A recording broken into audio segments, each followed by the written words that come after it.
¿Dónde está Fidel? ¿Dónde está Fidel?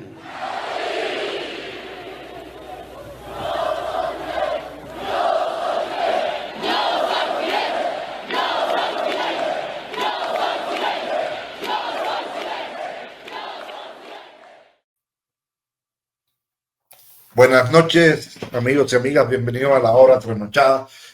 Ayer no lo hicimos porque habían cosas que hacer, pues todo lo que está pasando en México, pero hoy no puedo dejar pasar que ayer, hace 9 años, murió nuestro comandante en jefe, uno de los hombres más importantes de este siglo. Dejó este mundo, pero dejó una historia, dejó un ejemplo que todavía mueve montañas y que va a seguir moviendo montañas durante mucho tiempo.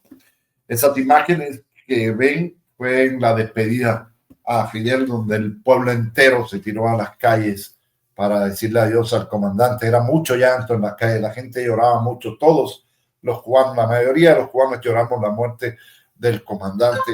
Recuerdo que eso fue el 25 de noviembre y yo fui a Cuba en diciembre pues a pasar fin de año con la familia, y a las 12 de la noche, a la hora de los abrazos, a la hora que se celebra el triunfo de la revolución, el silencio era total y había mucho llanto en las casas. Todos nos abrazamos, pero extrañando a Fidel, y se puso a las 12 de la noche, en vez del himno, se puso una canción que le acabo de poner a los amigos, que por cuestiones de copyright no puedo poner aquí, pero se llama Cabalgando con Fidel, búsquenla. La pusieron y el llanto era grande en toda la familia. Era un silencio, un luto natural, no era obligatorio, pero había un luto natural de la gente de no celebrar nada. No había nada que celebrar. Se había ido el hombre más grande que ha tenido Cuba, junto con José Martí y los héroes que hicieron posible la revolución cubana. Pero para hablar de esto y mucho más, hoy nos acompaña, ¿quién mejor que nos acompaña hoy? Molay. Molay, buenas noches, mi hermano. Buenas noches, mi Cuba. Acá estamos diciendo todos, voz en cuello, yo soy Fidel. Yo soy Fidel, gracias. Dices bien, el hombre más grande de la historia, el gigante de las Antillas, pero además uno de los hombres y uno de los seres humanos más grandes de la historia de la humanidad, de la historia moderna y de la historia en general. Y es una personalidad que hay que seguir estudiando, que hay que seguir discutiendo, que hay que seguir criticando también, y que hay que seguir trayendo a la memoria para alumbrar los senderos de la acción política de los pueblos en sus procesos de liberación. No hay que permitir que nos lo quiten, no hay que permitir que nos lo apaguen. Siempre hay que tener a Fidel en la mente, en el corazón y en la crítica del sistema mundo que hoy está destruyendo la vida y la esperanza. Fidel, ahí está Fidel como una luz en el camino para seguir avanzando, y pues eso, hay que felicitar y hay que celebrar al pueblo cubano por haber aportado este gigante de las Américas.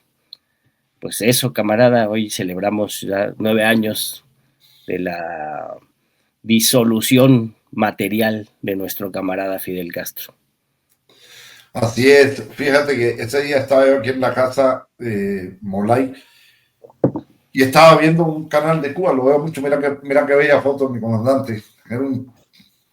Tuve el honor de estudiar en la escuela que estudió Fidel, de visitar su cuarto donde dormía, de ver sus cosas, que es parte del museo ahí en la escuela, el colegio de Belén. Es una escuela bellísima, era una escuela jesuita y Fidel era del equipo de básquetbol. Sí. Y me tocó la bendición de conocerlo, de saludarlo. Mi esposa, su pasaporte está firmado por Fidel. Fidel se lo firmó, uno de sus pasaportes, que está vencido ya, pero ella lo guarda como algo muy querido. Se lo firmó Fidel en persona. Y digo, es una firma única. Y te digo que es una pieza de museo. Así es. Y le dijo, ¿en qué hoja quiere que te lo firme? Y le dijo a mi esposa, en la ciudad donde nací, Pinal del Río. Y le buscó, ay, güerita, que le dijo, ay, güerita, y se lo firmó. No, Fidel era un personajazo y a mí me tocó conocerlo y me tocó verlo de niño muy cerquita. Pero ese día que muere Fidel, que da la noticia que la da Raúl, por ahí está el video también donde Raúl dice, prácticamente llorando, Raúl Castro, un tipo durísimo, se fue el comandante. No, hombre, aquí nos pusimos muy tristes. Yo nací con Fidel. Yo soy fidelista, nací con la revolución. Y hablo de esto y se me afloja la voz, pero nací con la revolución, nací con él, a mí se me hacía eterno. Por ahí dice, hombres, los agradecidos te creen eterno, así como Lofi, Jesucristo, es decir, la religión afro y la cristiana, ¿no?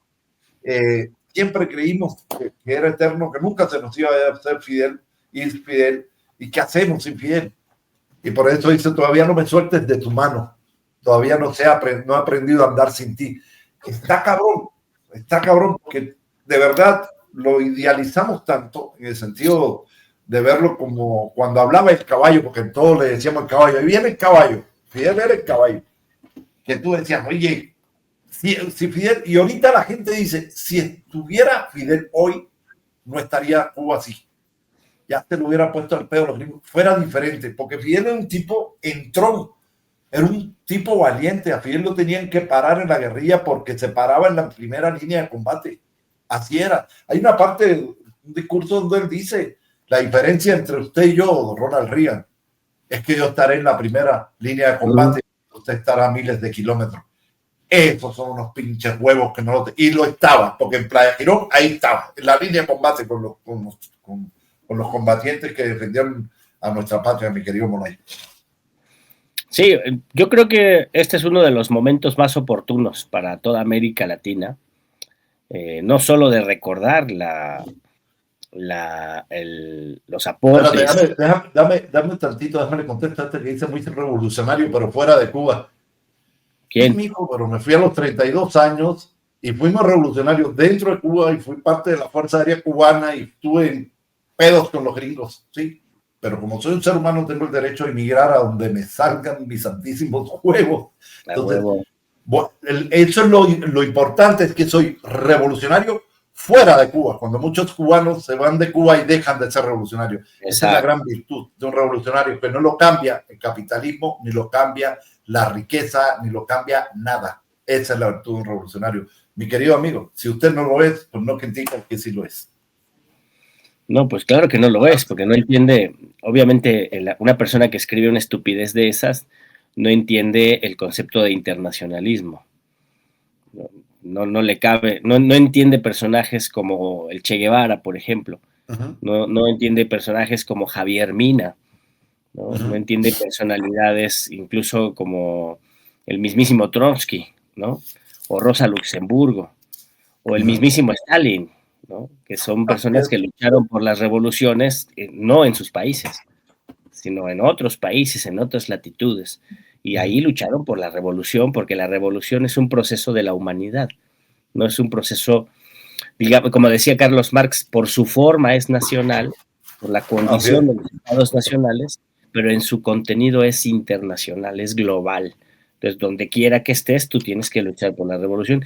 Y tienes razón, Cuba, eres una de esas, es una especie rara de cubano que se sale de Cuba y no se hace gusano. Es una rara avis. Y seguimos en la pelea, mijo. Claro, ¿no? Y hay que seguir militando, hay que seguir construyendo, hay que seguir pensando, hay que seguir desarrollando en cualquier nivel, en cualquier espacio, en cualquier momento, los procesos de transformación, de revolución y de lucha popular. Eso es lo que enseñaron personalidades como Fidel. Y yo decía justo que hoy en día es uno de los momentos más importantes para nuestra América, de traer a la memoria a figuras como la de Fidel Castro en su posicionamiento antiimperialista y anticolonialista y socialista, ¿no? En su posicionamiento humanista, con una profundidad que pocos han alcanzado a entender y que pocos han alcanzado a continuar desarrollando, ¿no? Porque justamente hoy América Latina está bajo asedio, ¿no? Y Fidel Castro vive en las enseñanzas emancipatorias de resistencia y de pensamiento crítico revolucionario y en la capacidad práctica de luchar por la liberación. Ahí es donde radica la enseñanza de Fidel. Y eso hay que entenderlo con profundidad y con valor, con principios y con convicción. Porque la figura de Fidel no es... Por eso Fidel no quería que le pusieran estatuas, porque no es una figura ahí anquilosada en una plaza pública para que la caguen las palomas, no, es una idea que te obliga a observar el entorno en el que vives y mirar cuáles son las injusticias que se están cometiendo y verte a ti como un agente de transformación de estas injusticias y sentirte incómodo si no haces nada para transformar esas injusticias. Esta es la ética de Fidel. Y eso es lo que nosotros tenemos que traer hoy en día a la actividad política como parte de nuestra vida cotidiana, como parte de las enseñanzas de la revolución y de la particularidad de Fidel Castro, que aportó a mares al proceso cubano, al proceso latinoamericano y al conjunto del proceso global, desde su perspectiva, digamos, subalterna, ¿no? Porque no es lo mismo pensar en la emancipación, no es lo mismo pensar en la necesaria liberación de la humanidad, y no es lo mismo pensar en esa necesaria liberación de la humanidad con las categorías del marxismo, que digamos fue la filosofía que se asumió sería la que ayudaría a esta transformación. No es lo mismo pensar en ese orden de ideas desde Inglaterra, desde Francia, desde Rusia, que pensarlo desde el Caribe, que pensarlo desde frente a la costa de Estados Unidos. Exacto, a las costas del imperialismo norteamericano, ¿no? Es ahí donde surgen un montón de categorías que es importante nosotros traerlas nuevamente a nuestra vida política y a nuestra lucha de resistencia antiimperialista, porque el imperialismo está respirándonos en el oído. Tenemos al imperialismo atrasito, así, abrazándonos, respirándonos en la oreja. Ahí está. Y está dispuesto a despedazarnos, empezando por Venezuela. Y ahí se va a dar un combate. O sea, Fidel Castro vive en nosotros cuando nosotros somos capaces de pensar en clave fidelista que si inician las hostilidades en Venezuela, se abre una nueva etapa de nuestra historia en donde no queda más que luchar hasta destruir al imperialismo, por todas las vías posibles, utilizando todas las formas de lucha. Así es. Eso es lo que dice el espíritu de Fidel hoy en día. Y es muy cierto, Molay, fíjate, ve esta imagen que te voy a poner de las que pusimos de Fidel, ve lo que dice, porque esto era Fidel. La lealtad es lo primero, lo segundo y lo tercero. Si no eres leal, no vales nada. Y es verdad. Y Fidel fue leal a todos sus ideales desde joven hasta que triunfó la revolución y hasta que murió. Porque no solo eso, mi querido Molay, hoy Sudáfrica es libre gracias a las ideas de Fidel Castro, gracias a la lucha antiimperialista, anticolonial, antirracista, antiapartheid que dio Fidel Castro con los cubanos que lucharon en Angola por liberar a Namibia y a Sudáfrica del apartheid. Y no solo eso, también ayudó a Vietnam, también estuvimos en el Líbano, también estuvimos en muchos lugares ayudando, como el internacionalismo proletario. Y hoy ya no vamos con armas, porque Cuba hoy no tiene la fuerza económica para hacerlo, pero vamos con otro ejército más grande, que es el ejército de las batas blancas, con los médicos, con la ayuda desinteresada, llevando salud a todos los países que Cuba puede ayudar. Entonces, sigue la idea de Fidel, por eso todo el mundo dice yo soy Fidel. Y ayer empezó la jornada 100 años con Fidel, porque el próximo año, el 13 de agosto, cumpliría 100 años, un centenario del comandante en jefe, que de verdad nos dejó marcada la vida a muchos cubanos, a otros que se rindieron, o como decía alguna vez, hay a quienes se les acaba la gasolina, o simplemente nunca tuvieron los ideales suficientes, ni la dignidad tan presente como para venderse. Es lo que critico de estos cubanos vendepatrias que se van de tu tierra y ya no quieren ayudar ni a su familia porque con eso ayudan al gobierno. Fíjate hasta qué nivel de estupidez y de miserable se llega. Yo nunca voy a hacer eso. Tuve una discusión con alguien muy querido el otro día. Le dije, a mí nunca me vas a oír hablar mal de Cuba. Jamás en la vida voy a hablar mal de Cuba. Cuba es mi patria, es mi barrio, es mi gente, es mi escuela donde estudié, es la academia donde me formé, es las calles que recorrí. Cuba es mi vida y está aquí en mi pecho, eso no me lo va a quitar, lo traigo siempre en el pecho. Entonces yo nunca voy a hablar de Cuba, yo nunca le voy a tirar al pueblo cubano, yo nunca voy a hacer algo que perjudica al pueblo cubano.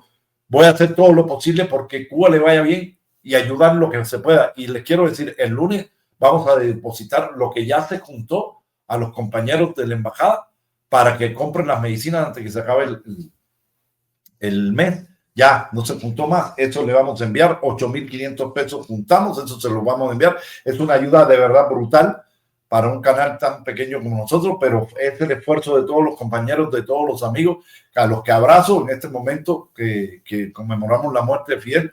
Estaría muy orgulloso el comandante diciendo: estos mexicanos nunca se han rajado, porque así decía Fidel, hablaba muy bien de México, quería mucho a México Fidel.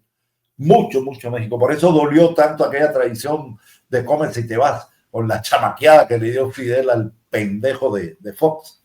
Pero que de verdad, pero Fidel siempre dijo: no es el pueblo mexicano es otra cosa. Siempre dijo. Y otra cosa, quería mucho a Andrés Manuel.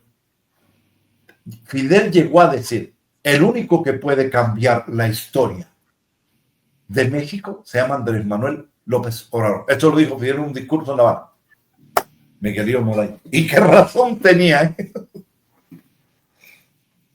Pero yo diferiría de Fidel, porque yo creo que el único que puede cambiar la historia de un pueblo es el pueblo mismo.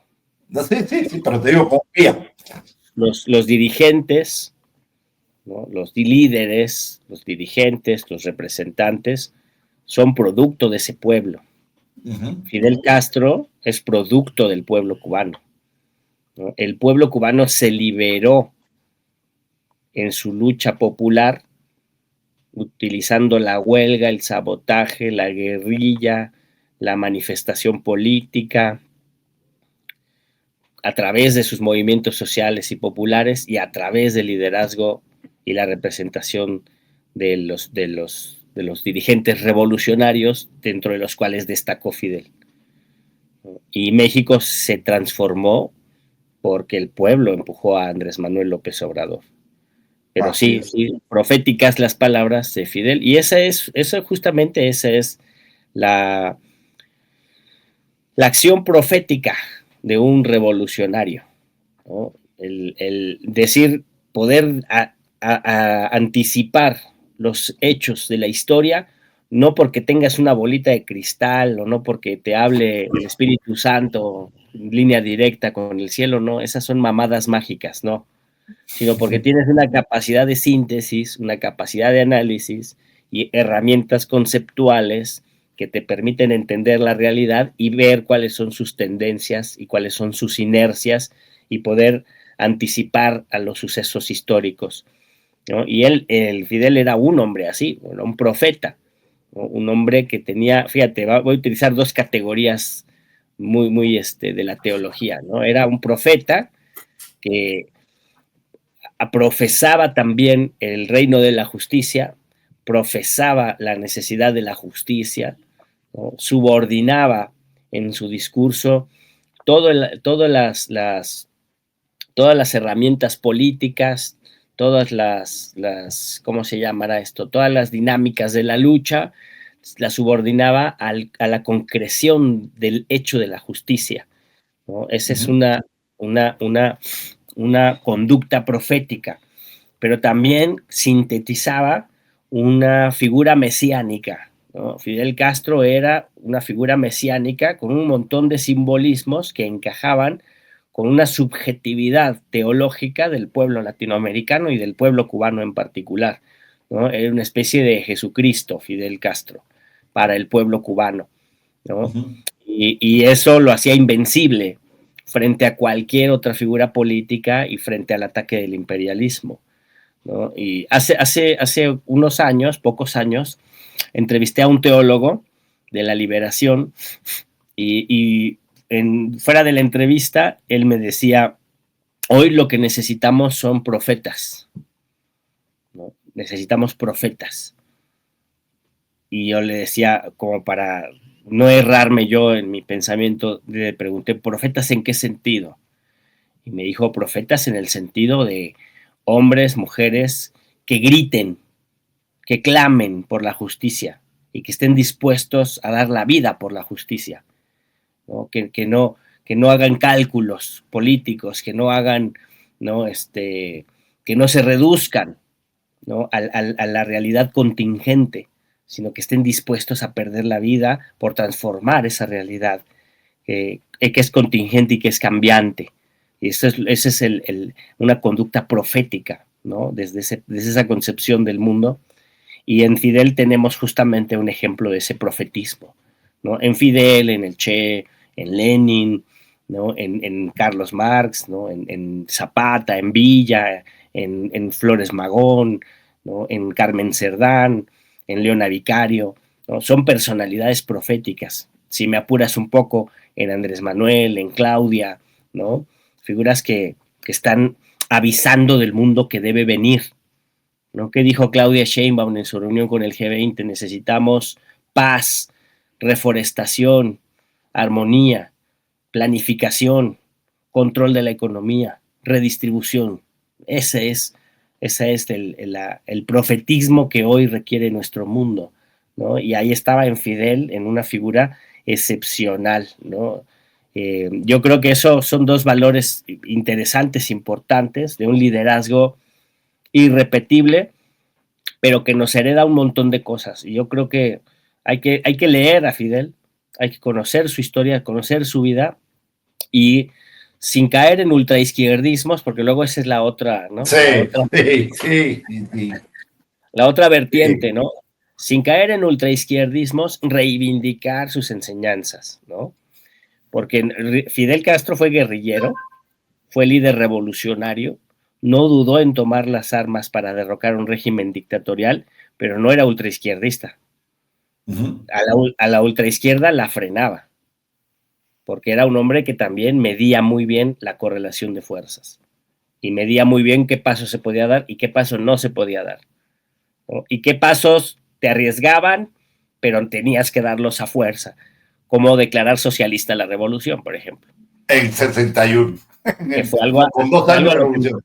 Lo empujó el imperialismo.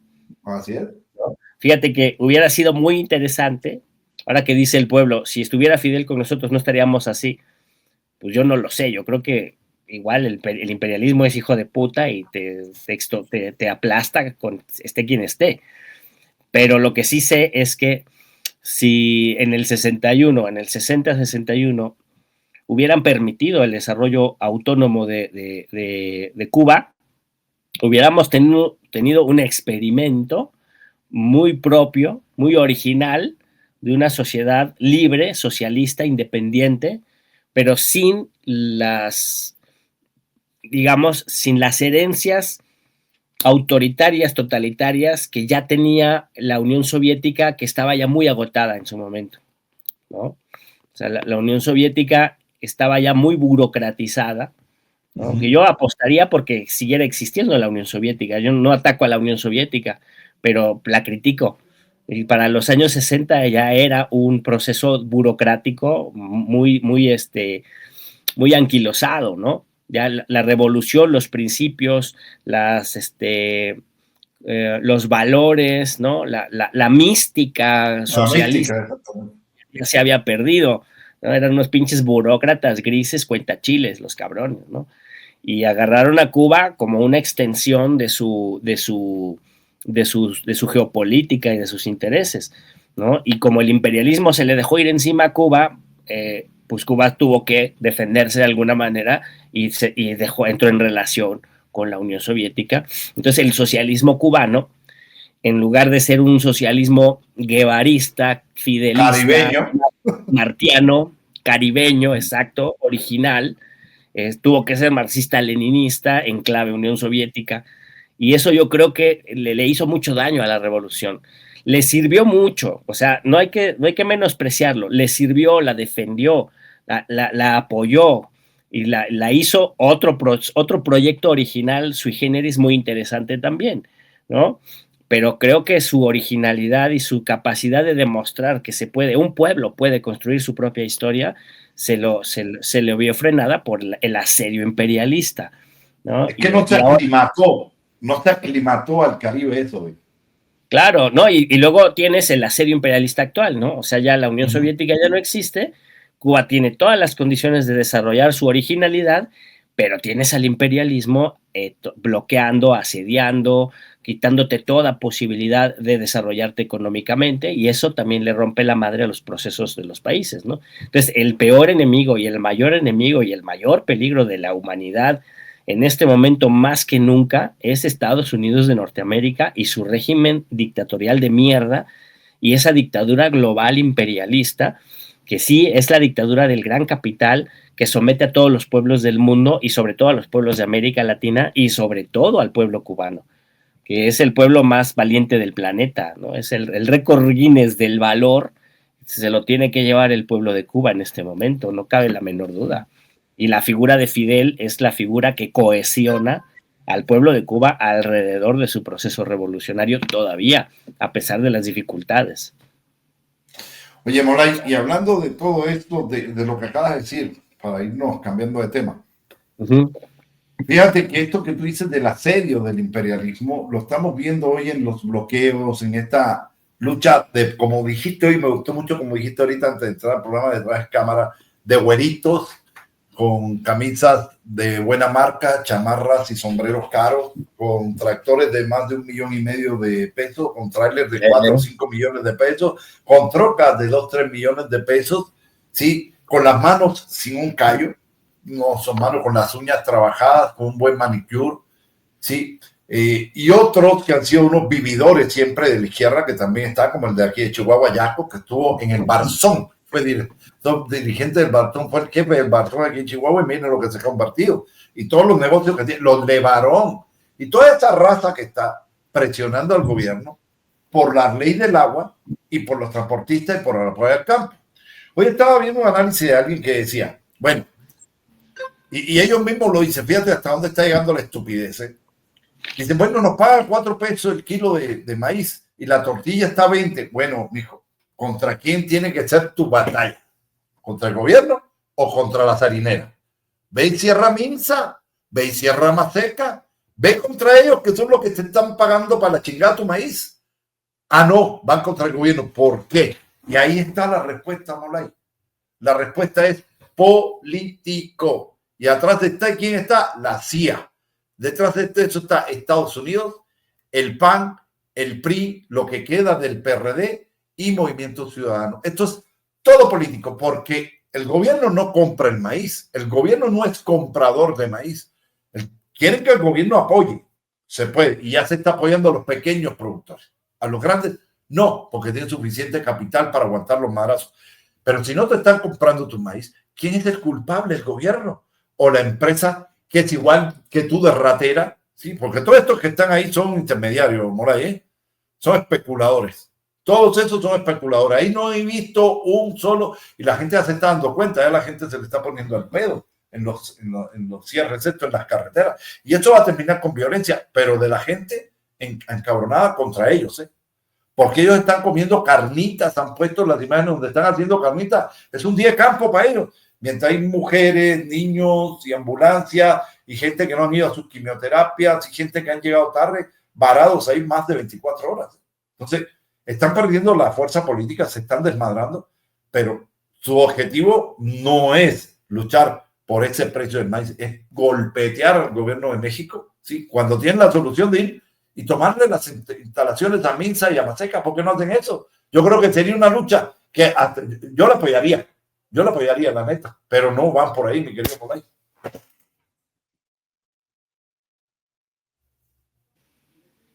Sí, hay que ver quién es en el análisis, así el análisis frío de la materialidad que se nos presenta, ¿no?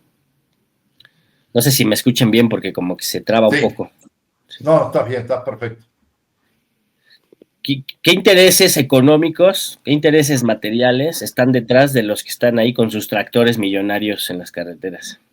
¿Es el campesinado pobre? ¿Es el jornalero agrícola? ¿Es el proletario agrícola? ¿No?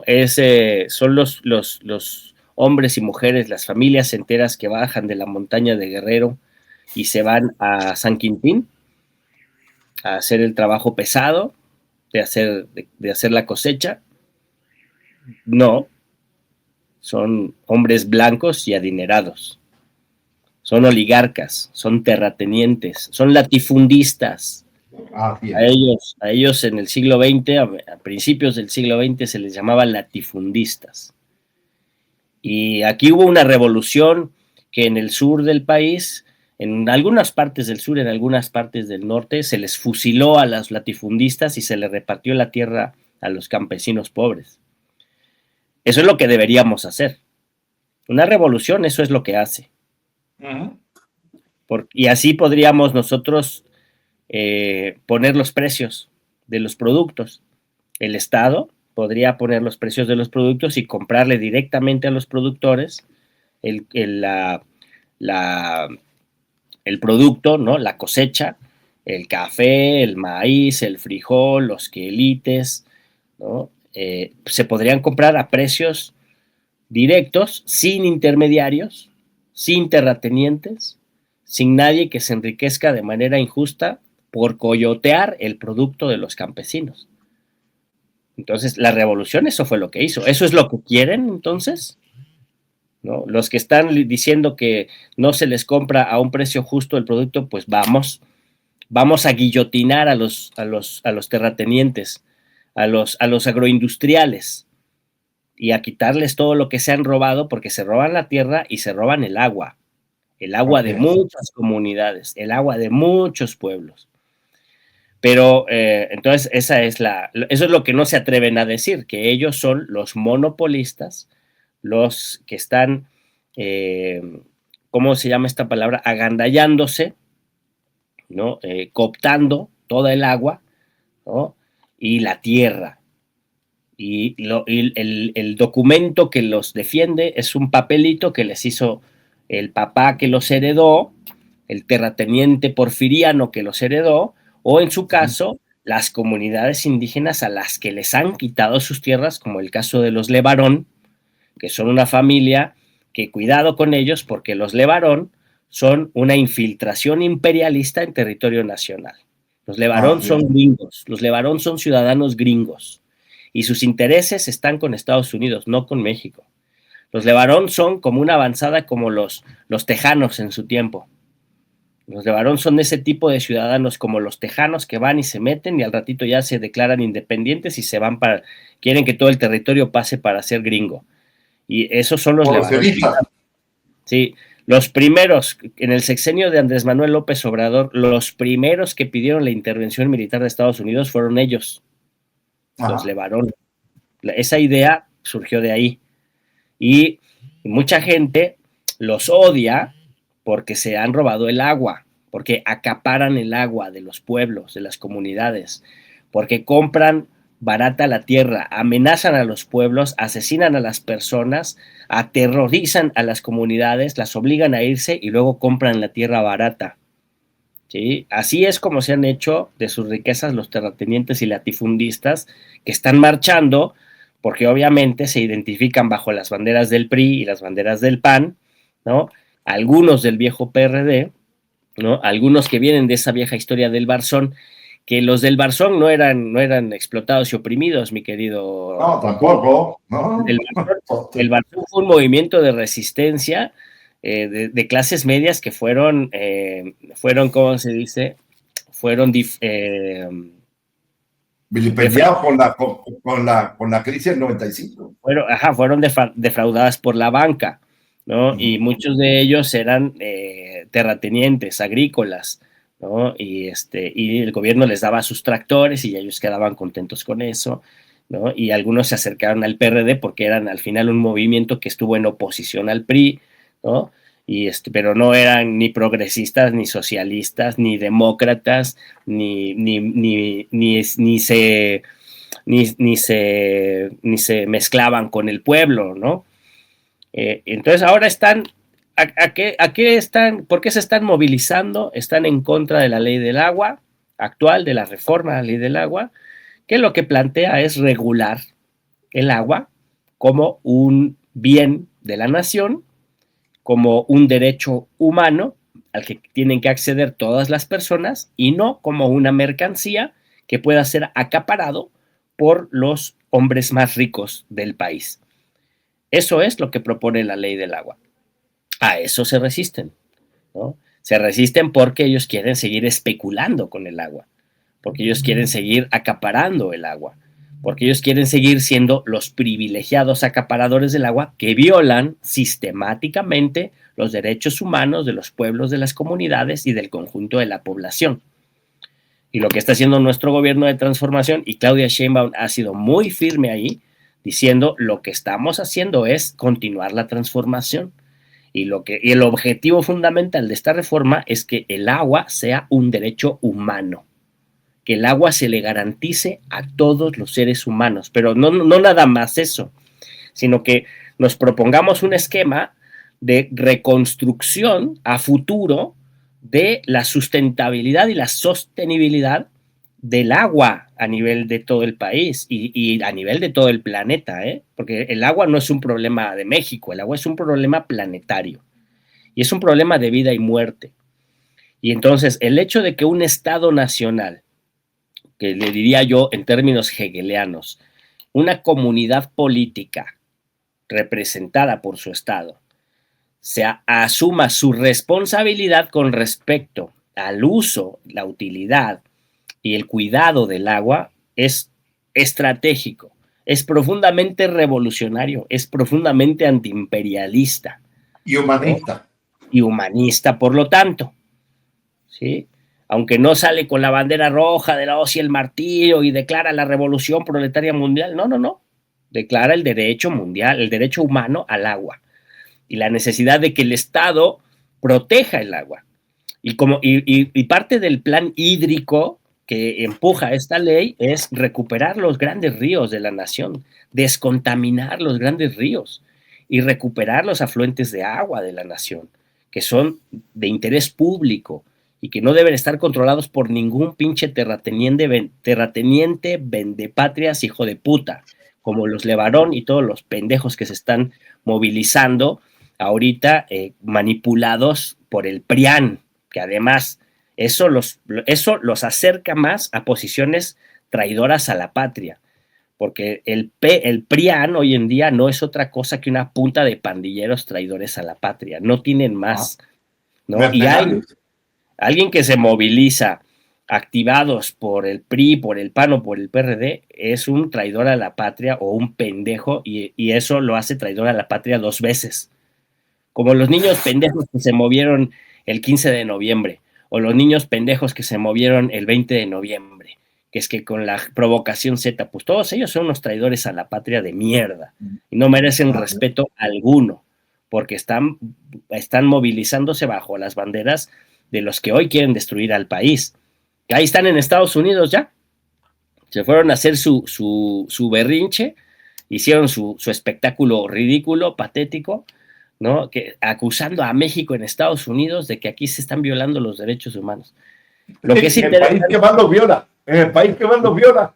Exacto, pero además, lo que es muy interesante es que nadie los recibió. Tuvieron que hacer su conferencia de prensa en una sala vacía. Nada más ellos tienen la foto frontal donde están sentados en la mesa, pero si le paneas un poquito está todo vacío. Nadie los recibió, nadie los pela. Ni siquiera a donde van a hacer sus genuflexiones, a chupar medias y hacer sus, ya sabes, ¿no? Sí. Ni siquiera ahí los pelan, ¿no? O sea, ¿qué te diré yo? Ni como vendedores sirven, ¿no? Van puerta por puerta tocando a ver quién les compra la patria, porque son vendepatrias, y ahí van puerta por puerta a ver quién les compra la patria, y ni siquiera les abre la puerta su jefe, los que ellos quisieran que fuera su jefe, ¿no? A ellos les mandan sus órdenes, yo creo que por email les mandan sus órdenes y cúmplelas y cállate ya, ¿no? No me vengas aquí a chillar, ¿no? Tú organizas... Tú no estás hecho para pensar, tú eres nada más para obedecer, pendejo. A mí no me vengas a decir nada, tú allá haz un golpe de estado y punto, cállate ya, ¿no? Porque al final, si tú derrocas al gobierno de Maduro, si derrocas al gobierno de Daniel Ortega, si derrocas al gobierno de Petro, si derrocas en México a la Cuarta Transformación, hasta crees que vas a ser tú el que vas a gobernar. Estás pero bien pendejo, o sea, vamos a poner ahí un virrey, ahí un pinche alucinante y a ver que opere, ¿no? pero pues patéticos, miserables, yo creo que es muy importante que esta batalla se gane, ¿no? El derecho al agua es fundamental, es la gran batalla del siglo XXI, es la recuperación del agua, no el control del agua. Es muy mezquino pensar en el control del agua, que sí, es estratégico, pero el fundamento ético es el cuidado del agua, la distribución del agua, ¿no? Y eso tiene que proyectarse hacia una posición más anticapitalista, ¿no? Porque de lo que estamos hablando es de la propiedad privada de los recursos naturales, ¿no? Entonces, los estados nacionales, un estado responsable, un estado humanista, no puede dejarle los recursos estratégicos naturales a la iniciativa privada. Definitivamente, eso ya no puede hacerse más, ni con el petróleo, ni con el gas, ni con el litio, ni con el agua, ni con el uranio, con nada. Los recursos naturales deben ser controlados por las comunidades políticas, por los pueblos, por las poblaciones, a través del Estado o a través de sus comunidades y sus órganos democráticos, ¿no? Sus autoridades tradicionales, en el mejor de los casos. Pero la ley del agua pone ese tema sobre la mesa, ¿no? Y yo creo que hay que ganar esa batalla. Y obviamente, tenemos el octavo pasajero, el pinche alien infiltrado en la nave, que está dispuesto a destruirlo todo con tal de salir con unos cuantos millones en la bolsa, ¿no? Me refiero, sí, a Ricardo Monreal, que dice que no ve ningún interés político en esas marchas y que está dispuesto a escucharlos y modificar la ley. Claro que está él atrás, hombre. Pues ahí está, ¿no? Justamente es la medida de el cálculo político oportunista que está tratando de utilizar el momento para posicionarse. Y si tiene que quitarle soberanía al país y si tiene que golpear el interés nacional, el interés colectivo y el interés de la madre tierra, el interés de la naturaleza, porque de lo que estamos hablando es del cuidado del agua y de la recuperación del agua que está contaminada, aún golpeando eso, él está dispuesto a ganar posiciones que le permitan a él ser más poderoso y más rico, y que su pandilla sea más poderosa y más rica, ¿no? Entonces, sin romper el movimiento, fíjate, porque estamos hablando de cosas muy complicadas, sin romper el movimiento hay que ser críticos con esas posiciones que no representan el interés nacional y que están dispuestos a subordinarse al interés del capital y al interés privado de terratenientes mezquinos, lumpenburgueses, que tienen sus principios y su amor anclados al imperialismo yanqui y no al cuidado de la tierra ni a nuestra patria, mi querido Cuba. Y fíjate, Molay, que es muy interesante de dónde vienen estos cierres, del Bajío para arriba. En el sur casi no, ahora están amenazando con cerrar la Ciudad de México. Ellos lo que quieren es que lo repriman. Pero ¿sabes qué? Pues sí. No sé cómo tú lo ves, pero yo veo una actitud muy inteligente, aunque firme, del gobierno de México, de dejarlos que se desgasten. Se van a desgastar solo, Molay, porque la misma gente se le va a echar encima. Es decir, el ponerlos en evidencia que les vale madre la gente, porque verdad, todo el mundo, la gente que se para en la carretera dice, bueno, pues váyanse a Palacio Nacional y tomen mal Palacio Nacional. ¿Por qué afectar a los demás? Fíjate lo antihumano que son esa gente, como tú dices, lo latifundista, la manera que tienen de pensar tan imperialista, de perjudicar al pueblo, porque están perjudicando al pueblo, no están perjudicando al gobierno, no le están pegando, ni le están pegando a las grandes empresas que le pagan una mierda por su maíz. ¿Sí? Se van contra el pueblo, porque ellos en su idiosincrasia, en su estrategia, son antipueblo, güey. Esa gente es antipueblo. Y eso es lo que tiene que empezar a ver la gente y dejarse tanta pendejada que yo apoyo a los campesinos. No, estás apoyando a los terratenientes. Los campesinos siguen chingándole y rompiendo la tierra y abriendo huecos y sembrando para poder subsistir. Estos pueden pararse un mes ahí y no les hace nada, no se gastan el dinero que se han robado y que le han sacado de los hombros a esos campesinos que hoy todavía siguen labrando la tierra. Y lo más cabrón, güey, les damos de comer, no, ni verga, no nos dan de comer, güey. Tenemos que comprarles la comida. Y si nosotros no se compráramos, se mueren de hambre, hijos de su puta madre. Eso le puse hoy a uno. Porque nosotros podemos decirle a Rusia, trae el maíz para acá, chingar a tu madre, y ustedes muéranse a la chingada. ¿Sí me explico? Ganan ustedes, sí, ustedes tragan porque nosotros lo compramos. Pero así es ese egocentrismo, esa soberbia de creerse que son puta, lo más grande del mundo. No, que no se equivoquen. No es ahí. Por ahí no es. No, y los que dan de comer son los trabajadores agrícolas. Claro, ellos no. Trabajadores, no los terratenientes, no los latifundistas.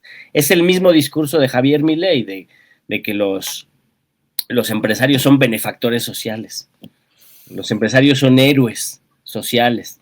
Incluso un día se aventó la imbecilidad de que los empresarios son explotados por los trabajadores, ¿no? Porque el trabajador va y le quita el salario al pobrecito empleado, al pobrecito empresario. ¿Quién dijo esa pendejada, güey? Pues, el más pendejo de América Latina, Javier Milei, ¿no? Ay, Dios mío. Yo creo que eso se lo dijo su perro Conan. Su perro Conan es el que le enseña sus lecciones de economía libertaria, es el Rothbard, pero Rothbard su perro, ¿no? No el a ese pendejo nadie le dijo que lo que genera riqueza es el trabajo. No, él está en contra de eso, pero justamente es el mismo discurso de estos latifundistas que están movilizándose ahorita, ¿no? De que ellos no reconocen que es el trabajo de los trabajadores agrícolas, de los proletarios agrícolas, de los campesinos pobres, es ese trabajo el que genera la producción que al final ellos van a realizar en la venta, porque ellos niegan que ellos son unos coyotes, ellos son unos ladrones, que le quitan el producto a los campesinos, se lo compran en 3 pesos y ellos lo venden en 10, 20, 50, 100 pesos a nosotros, ¿no? Y por la política neoliberal que impusieron durante 36 años de liberalismo, de desregulación, el Estado no tiene las herramientas para intervenir en los precios, ¿no? Porque incluso hay precios como el del maíz y el del frijol que se establece a nivel global, se establece en las casas de bolsa, no se establece a nivel local, ¿no? El gobierno, el Estado mexicano está amarrado de las manos para poner los precios, para regular los precios de los... Y Minsa era el Estado y la privatizó Salinas, güey. Así es. Y ahí el Estado sí ponía el precio, ahí está el peor. Ese es el asunto, o sea, el neoliberalismo es el que le dio en la madre a este proceso, pero también el priismo autoritario, posrevolucionario, no compraba con justicia o sea, cuando el Estado mexicano posrevolucionario tenía capacidad y facultad de poner precios justos y redistribuir el alimento y la riqueza con justicia, no lo hizo, ¿no? O sea, el Estado posrevolucionario, el priato, traicionó a la revolución, traicionó a los campesinos, traicionó a los jornaleros, traicionó a los agraristas, ¿no? Es una traición en toda la línea de la revolución, porque la revolución mexicana fue una revolución fundamentalmente agrarista, fundamentalmente campesina, ¿no? Cuando llega el gobierno, el régimen posrevolucionario entra en un proceso de descomposición que en su momento de mayor radicalidad fue la distribución de tierras en el cardenismo, ¿no? Pero después de Cárdenas se suspendió la distribución de tierras y se empezó a burocratizar la relación con los ejidos y con los ingenios azucareros, ¿no? Las mafias priistas empezaron a controlar y administrar mal las cooperativas, los ingenios, los ejidos, y empezó en un proceso de degradación y de empobrecimiento del campo mexicano. El campo mexicano siempre ha sido un campo azotado por la pobreza y abandonado, históricamente, ¿no? Y el neoliberalismo todavía lo empobreció más y todavía lo abandonó más y provocó la... ¿Estos putos no protestaban ahí? ¿Estos putos no protestaban porque eran ellos?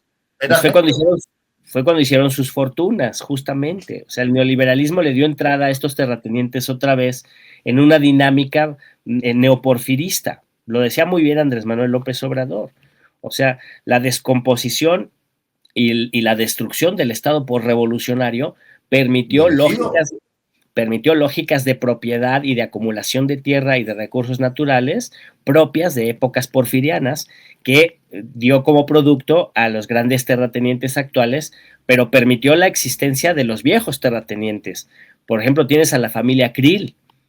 La familia Krill Terrazas, que es una familia de abolengo panista, es una familia terrateniente, que todavía tiene un gran capital y una gran influencia política y económica, cuando deberían estar fusilados. Esa familia no debería ya de existir. Lo digo con todo respeto, pero también con toda autoridad, que me da ser hijo del pueblo. Esas familias deberían estar pasadas por guillotina, pero la revolución no hizo justicia, la revolución no los puso a todos en su lugar y permitió que se traicionara la revolución y que volvieran a surgir los latifundistas que ahora están allí poniéndole piedras al proceso de transformación.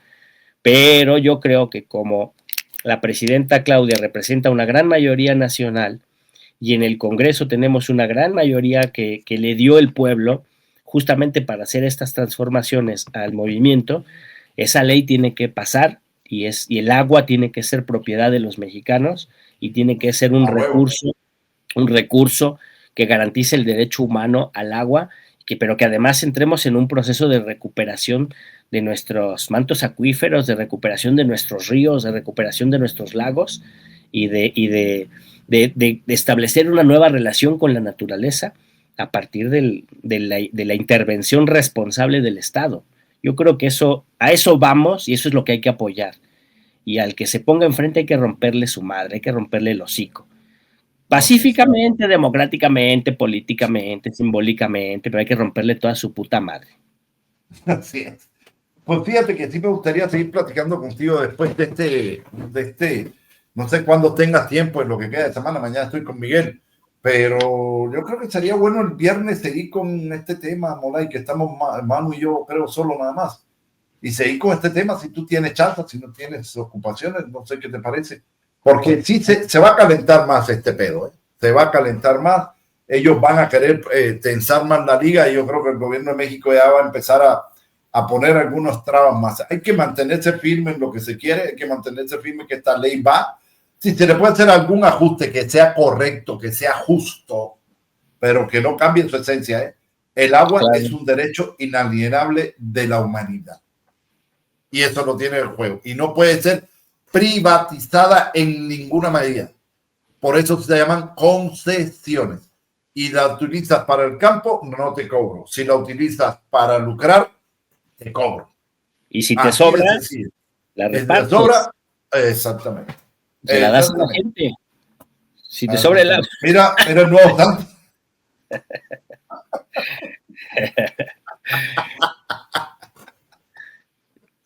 ¿Cómo está bien, Noroña está en el ojo del huracán en estos días, pero yo estoy de acuerdo con él.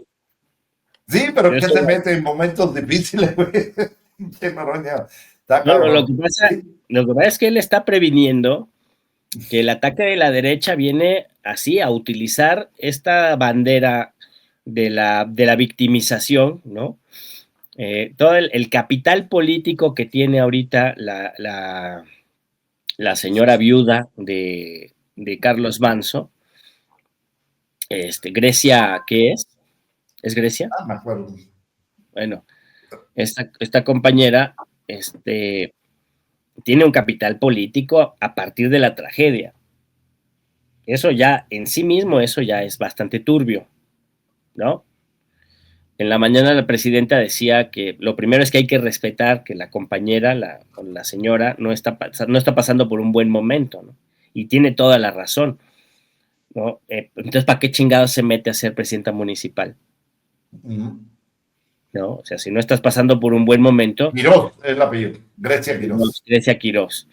Si no está pasando por un buen momento, yo creo que era bastante probable, posible, aconsejable, hacer una pausa, ¿no? Dejar que alguien más sustituyera legalmente a Manso y después regresar, ¿no? Debe haber una herramienta legal para poder después asumir la presidencia o incluso presentarse a elecciones posteriormente, pero ya tranquila, ya descansada, ya habiendo pasado el duelo.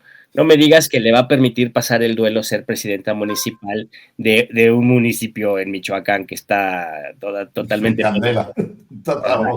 ¿A poco eso va a ser su duelo? No, a mí, no. ¿Cuál quieren que me chupe? O sea, por favor. ¿no? Sí. Pero No.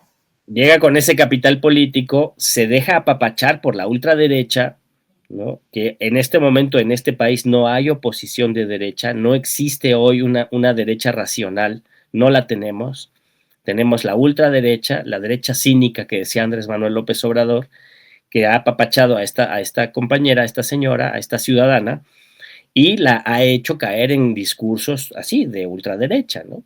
Desde su toma de protesta, ¿no? No nos dejemos engañar, desde su toma de protesta, desde el día 1, ella empezó a tener un discurso que la iba acercando a posiciones reaccionarias. Hasta ahí todo bien, pero cuando dice Morón y Godoy están detrás del asesinato de mi esposo, aguas ahí, cuidado ahí, ¿no? Porque te pueden caer bien o mal esos dos personajes, pero son dos personajes que juegan del lado del movimiento. Y entonces, si tú dices, bueno, pues es asunto de ellos, algo traerán, aguas, porque si le pegan a ellos, nos van a pegar así a todos. Y al ratito van a decir, el Molay es el que estuvo detrás del asesinato de Carlos Manso. Pues ya, que se lo chupe la bruja, ¿no? Entonces es una forma de eliminar estorbos, es una forma de eliminar cuadros políticos que la ultraderecha utiliza en todas partes del mundo, ¿no? Y ahora la quieren utilizar con este personaje que al estar en el luto, al estar en el contexto de la tragedia, pareciera que su voz es una pinche voz de autoridad, cabrón, ¿no? Y no lo es. Y no lo es, y no podemos permitirlo. Y el único que está poniendo el pecho y le están cayendo los chingadazos, pues es Noroña, que es el que tiene la capacidad de análisis estratégico de identificar que el golpe para Morón y para ¿cómo se llama el otro? Bedoya y Godoy. No, y Morón también. Sí, Morón, Bedoya y Godoy. Exacto. Sí, ¿no? Y entonces, este golpe para ellos es un golpe para todo el movimiento. No es para ellos nada más.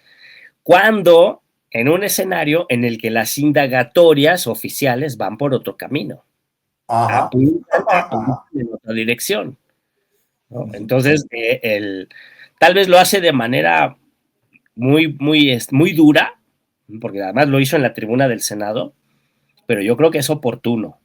Y en lugar de pegarle a Noroña, habría que cerrar filas con todo el movimiento y decir aquí, nos podemos nosotros despedazar internamente, pero no hay que permitir que la derecha nos haga daño.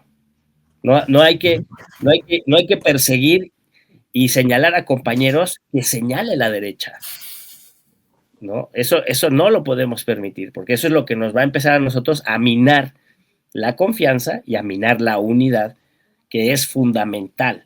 La unidad, la confianza y la lucha interna en los marcos de nuestro movimiento, pero sin romper el conjunto del movimiento. Incluso yo decía eso con respecto del mismísimo, el señor del oportunismo, el amo del oportunismo, ¿no?